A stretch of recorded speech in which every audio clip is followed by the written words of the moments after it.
पूरे बिहार में आपने दिया कि 1885 से पहले जो जहां बसा हुआ है उसको कागज मिलेगा, वो जो जोत की जमीन होगी उसका भी कागज मिलेगा, लेकिन बेतिया राज के लोगों को नहीं मिला। और नतीजा के तौर पे चाहे वो मोतिहारी हो, रक्सौल हो, बेतिया हो, नरकटियागंज हो, बगहा हो, चकिया हो, तमाम बेतिया के पश्चिम चंपारण, पूर्वी चंपारण के शहरों में जो बसावट है उसके पास कोई कागजात नहीं है और जमीन की कोई वैध रजिस्ट्री नहीं होती है।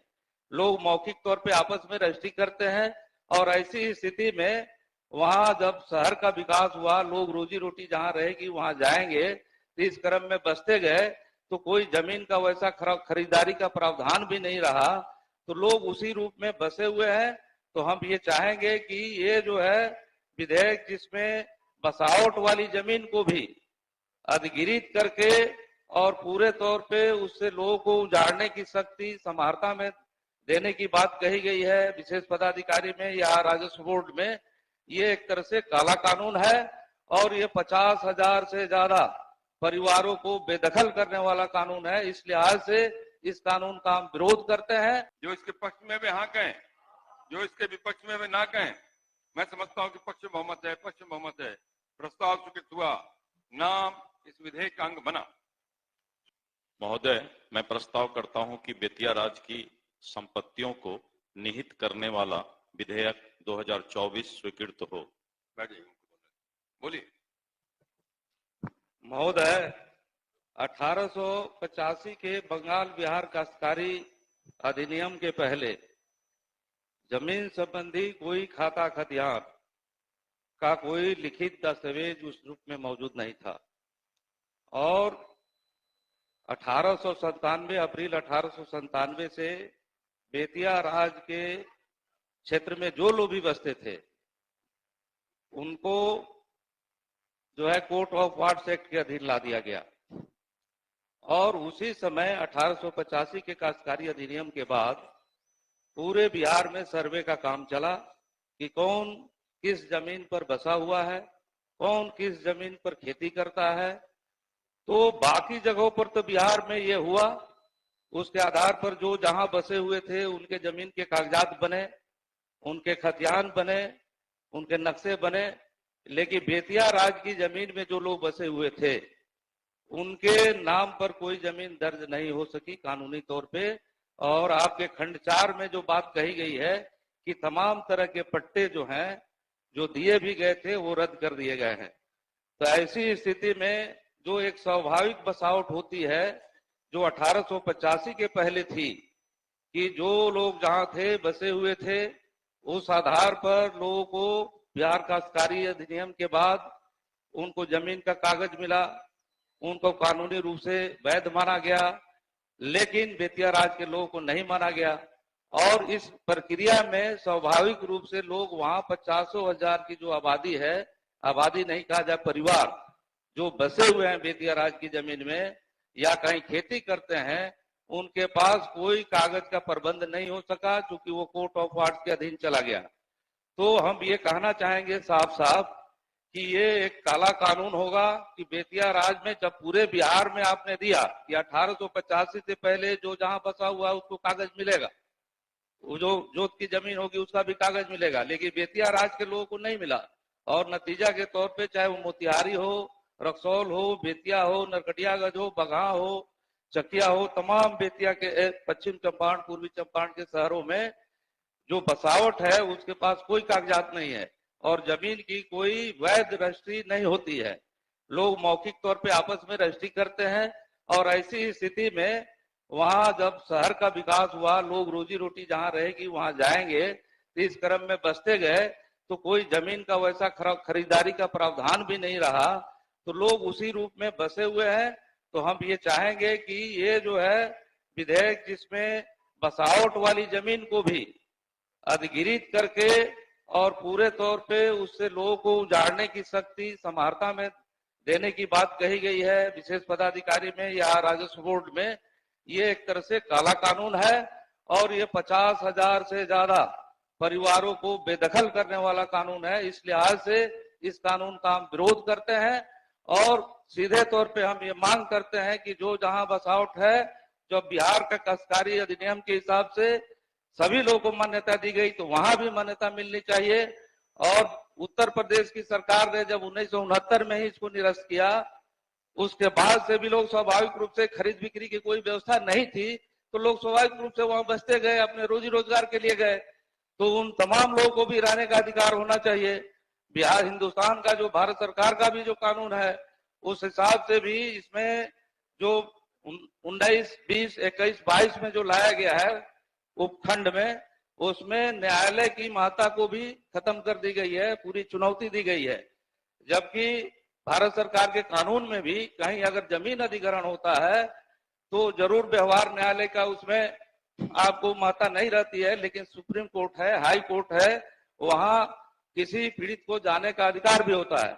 लेकिन यहाँ इसको भी खत्म कर दिया गया है कि किसी भी न्यायालय में कोई बात नहीं सुना जाएगा। तो ये न्याय का जो प्राकृतिक सिद्धांत है, प्राकृतिक रूप से जो नैसर्गिक रूप से न्याय मिलना चाहिए, उसके भी खिलाफ है। और उसमें जो विशेषाधिकार दिया गया है सीधे तौर पे, चाहे वो डीएम हो, राजस्व पार्षद हो, और ये वहां के विशेष पदाधिकारी जो नियुक्ति की बात कही गई है, उसको असीमित आपको शक्ति देगा, जो पूरी तरह से तानाशाही से लेकर के और भ्रष्टाचारपूर्ण आचरण से लेकर वो कुछ भी कर सकता है और उस पर कोई कार्रवाई नहीं होगी। तो ये पूरे तौर पे काला कानून है और ये 50,000 से ज्यादा परिवार इससे उजड़ेंगे। तो हम ऐसे काले कानून का सख्त विरोध करते हैं और तमाम सरकार से आग्रह करते हैं कि इस कानून पर विचार करे और जो जहां बसा हुआ है उसको जमीन पर मान्यता दे। जो छोटी जोत वाले लोग हैं उनको मान्यता दे। हम ये इसके माध्यम से कहना चाहेंगे। माननीय मंत्री। अध्यक्ष महोदय, बेतिया राज की संपत्ति को राज्य सरकार में निहित करने संबंधी विधेयक 2024 के संबंध में मैं सदन को जानकारी देना चाहूंगा कि इस विधेयक के माध्यम से बेतिया राज की संपत्ति को अब राज्य सरकार में निहित किया जाएगा। यहां यह उल्लेख करना आवश्यक है कि बेतिया राज की अधिकांश संपत्ति बिहार के 2 जिले पश्चिम चंपारण एवं पूर्वी चंपारण में अवस्थित है। इसके अतिरिक्त सारण, सिवान, गोपालगंज एवं पटना में भी कुछ भूमि है। उत्तर प्रदेश के भी कतिपय जिलों यथा इलाहाबाद, बस्ती, फैजाबाद, गोरखपुर, महाराजगंज, कुशीनगर, मिर्जापुर एवं वाराणसी में भी बेतिया राज की भूमि एवं परिसंपत्ति अवस्थित है। बेतिया राज की कुल भूमि 15,000 एकड़ से अधिक है, जिसमें अधिकांश भूमि लगभग 15,215 एकड़ बिहार में है। उत्तर प्रदेश में लगभग 143 एकड़ भूमि है। तत्कालीन बेतिया राज के महाराज हरेंद्र किशोर सिंह की नावल्द मृत्यु के बाद उनकी पत्नी श्रीमती जानकी कुंवर को अंग्रेजों के द्वारा अक्षम घोषित कर दिनांक 1 अप्रैल 1897 से बेतिया राज को प्रतिपाल्य अधिकरण अधिनियम कोर्ट ऑफ वार्ड्स एक्ट 1879 के अधीन कर लिया गया था। पिछले कई वर्षों से यह प्रस्ताव सरकार के पास विचाराधीन था। चूंकि प्रतिपाल्य अधिकरण द्वारा संपत्ति की देख रेख भली भांति नहीं हो पा रही है और बेतिया राज की संपत्ति पर लगातार अतिक्रमण हो रहा है, अतः सरकार द्वारा यह निर्णय लिया गया कि बेतिया राज के सभी परिसंपत्ति उत्तर प्रदेश सहित बिहार सरकार में निहित की जाए। ऐसा करने के पश्चात संबंधित जिले के समाहर्ता बेतिया राज के भूमि का उसी प्रकार प्रबंधन करेंगे जिस प्रकार राज्य सरकार की अन्य भूमि का करते हैं। जहां तक उत्तर प्रदेश में अवस्थित संपत्तियों की बात है तो उसके लिए उत्तर प्रदेश के राज्य सरकार से समन्वय स्थापित कर आगे की कार्रवाई की जाएगी। विधेयक का विधानमंडल से पारित होने के पश्चात राज्य सरकार बेतिया राज की सभी संपत्तियों को सूचीबद्ध करते हुए अधिसूचना निकालेगी, जिसमें यह स्पष्ट इंगित रहेगा कि कौन सा खाता खेसरा की भूमि अब राज्य सरकार में निहित हो रही है। ऐसा करने के उपरांत प्रभावित व्यक्तियों से आपत्ति प्राप्त होने पर इन आपत्तियों का निस्तारण विधेयक में इंगित प्रावधानों के तहत किया जाएगा। जो माननीय सदस्य शंका जाहिर कर रहे थे, तो उसका भी निदान इसमें दिया गया है। बेतिया राज्य की संपत्ति राज्य सरकार में निहित करने से राज्य सरकार को अपनी सामुदायिक परियोजनाओं हेतु काफी भूमि उपलब्ध हो सकेगी और राज्य सरकार अस्पताल, मेडिकल कॉलेज, विश्वविद्यालय एवं अन्य सरकारी संस्थान खोल सकती है। इससे स्थानीय जनता को काफी लाभ पहुंचेगा। साथ ही लगातार हो रहे अतिक्रमण को रोकने में भी स्थानीय जिला प्रशासन को सहायता मिलेगी। इसलिए महोदय, इस प्रस्ताव को, विधेयक को स्वीकृत किया जाए। प्रश्न यह है कि बेतिया राज्य की संपत्तियों महोदय, अब क्या बैठिए, हो गया आपने। प्रश्न यह है कि बेतिया राज्य की संपत्तियों को निहित करने वाला विधेयक 2024 कानून है। जो इसके पक्ष में वे हाँ कहें, जो इसके विपक्ष में वे ना कहें। मैं समझता हूं कि पक्ष बहुमत है। प्रस्ताव स्वीकृत हुआ। बेतिया राज्य की संपत्तियों को निहित करने वाला विधेयक 2024 स्वीकृत हुआ।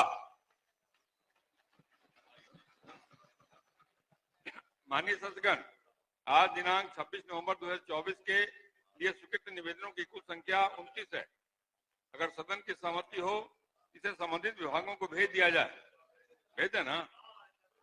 अब सभा की बैठक बुधवार दिनांक 27 नवंबर, बैठ जाइए। अभी राम जी बैठिए।